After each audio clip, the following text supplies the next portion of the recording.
Huntington Ingalls Newport new shipbuilding has completed 50% of the structural work on the future USS John F. Kennedy CVN-79, which is the second Ford-class aircraft carrier.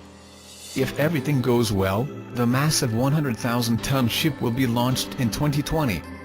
We are 50% structurally complete. If you look in the dry dock you can make out kind of a whole bottom key area of ship. It's looking like a ship now, Mike Petters, President and Chief Executive Officer of Huntington Ingalls Industries HII told investors. We will start building the skyline here before too long. Compared to first-in-class USS Gerald R Ford CVN-78, which was commissioned last month, Kennedy should cost less. HII has significantly reduced the number of man-hours needed on the second carrier. There is a pretty significant reduction of man-hours between Ford and Kennedy, Petters said. It is bigger than anything we've ever seen before. We did take that reduction in the target. Petters explained that HII expects to reduce the man-hours on Kennedy because of the experience gained building Ford. That first ship was in some ways a prototype. The first ship of a class is a prototype, Petters said.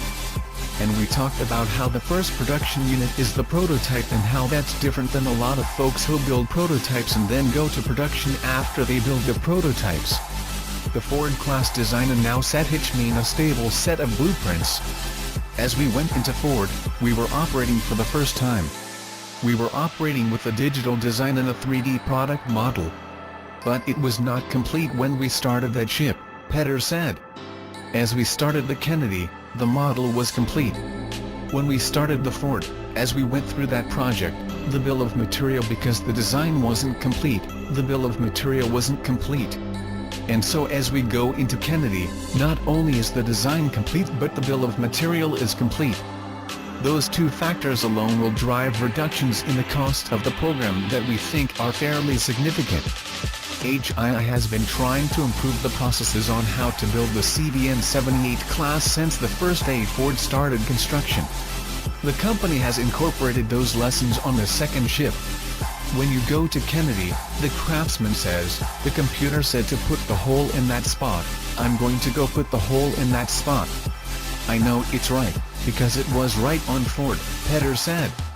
So we think if there's a lot of that kind of prototype cost that can be shed between in terms of the labor and the man-hours that go into the program.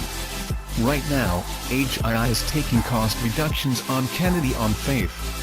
There is not much the company can really do to reduce risk on the vessel until 2020. I think Newport News is at the beginning of CVN-79, Petters said. We go to launch that ship in 2020. So that's really the first big major milestone on 79 that affects the way that we rationalize our risk registers. However, HII is confident enough about its cost reduction efforts that the company has agreed to accept a contract that codifies those cuts. We are beginning to really cutting the man-hours, now, Petters said. We've got a lot of man-hours in front of us, but so far so good. We're basically on track with our plan. And we're very confident that we're going to make a very, very significant labor cost reduction between Kennedy and Ford.